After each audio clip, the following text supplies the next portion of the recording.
Hello students, अब हम कर रहे हैं एक प्रमेय। ये क्या है, पहले आकृति को देखेंगे। इस आकृति में हमारे पास एक त्रिभुज है PAB और एक समांतर चतुर्भुज है ABCD।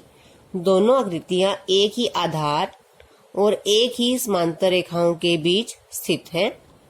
प्रमेय है, एक ही आधार और एक ही समांतर रेखाओं के बीच बनी त्रिभुज का क्षेत्रफल समांतर चतुर्भुज के क्षेत्रफल का आधा होता है। तो जो यहाँ हमारे पास दो आकृतियां हैं, तो हमने यहाँ पर दिखाना है कि जो त्रिभुज है इसका क्षेत्रफल PAB का क्षेत्रफल ABCD समांतर चतुर्भुज के क्षेत्रफल का आधा होगा, क्योंकि ये दोनों आकृतियां एक ही आधार पर हैं और एक ही समांतर रेखाओं के बीच स्थित है। तो सबसे पहले लिखेंगे क्या दिया है हमें और हमें क्या सिद्ध करना है। तो दिया है त्रिभुज PAB और समांतर चतुर्भुज ABCD। त्रिभुज PAB और समांतर चतुर्भुज यहाँ लिखेंगे समांतर चतुर्भुज ABCD, एक ही आधार AB तथा एक ही समांतर रेखाओं AB और PC के बीच बनी है। सिद्ध क्या करना है हमें कि त्रिभुज का क्षेत्रफल कैसे लिखते हैं, एरिया PAB, इस त्रिभुज का क्षेत्रफल बराबर आधा होता है। आधा किसके क्षेत्रफल के, ABCD समांतर चतुर्भुज के क्षेत्रफल के। ये हमें सिद्ध करना है। तो देखेंगे कैसे सिद्ध करेंगे। हल में यहाँ पर सबसे पहले हम रचना करेंगे। क्या करना है हमने, जो ये AP भुजा है इसके समांतर यहाँ B बिंदु से एक लाइन खींचेंगे। लिखेंगे AP के समांतर B बिंदु से एक भुजा BQ खींची है। तो यहाँ लिखना है हमने रचना में, हमने बिंदु B से क्या खींचा है, हमने AP समांतर BQ खींची है। ये भुजा BQ खींचने से क्या हुआ है हमारे पास, अब हमारे पास दो समांतर चतुर्भुज है ABCD पहली, और एक जो हमें दिखाई दे रही है ABQP। तो ये भी क्या है, एक समांतर चतुर्भुज। तो दो समांतर चतुर्भुज हैं, दोनों चतुर्भुज एक ही आधार पर और एक ही समांतर रेखाओं के बीच बनी है। और हमने जो पिछली प्रमेय की थी उसमें क्या था कि दो समांतर चतुर्भुजों का क्षेत्रफल बराबर होता है यदि वो एक ही आधार पर और एक ही समांतर रेखाओं के बीच में बनी हो।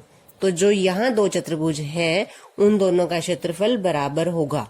तो कौन सी चतुर्भुज, क्या लिखेंगे यहाँ पर, ABCD तथा ये तो पहले बनी हुई थी ABCD, और BQ भुजा खींचने से हमारे पास एक चतुर्भुज और आ गई है ABQP, दो समांतर चतुर्भुज।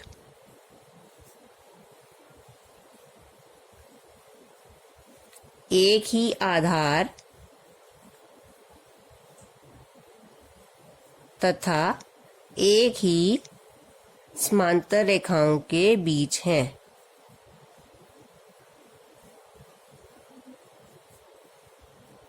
तो इसलिए इनका क्षेत्रफल बराबर होगा।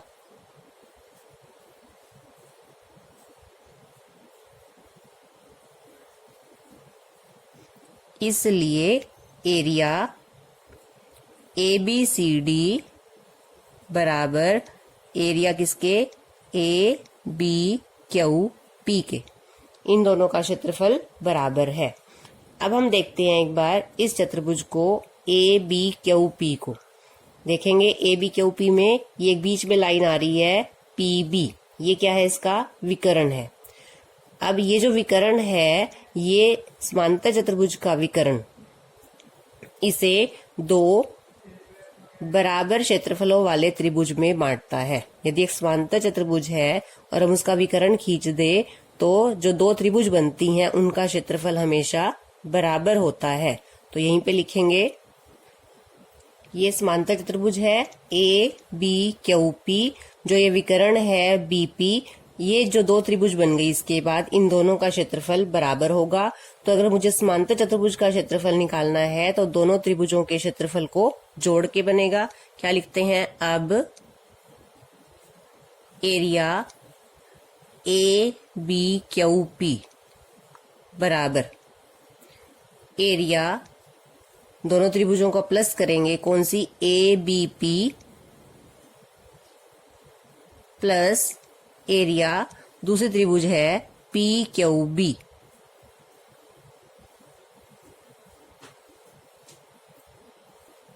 और इन दोनों का क्षेत्रफल क्या होता है, बराबर होता है। तो यहां लिख देंगे area A B P plus area A B P.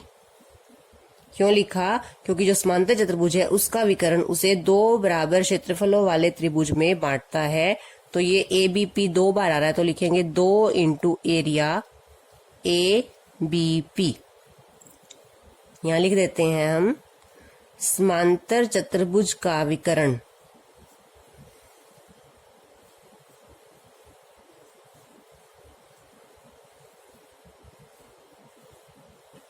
चतुर्भुज को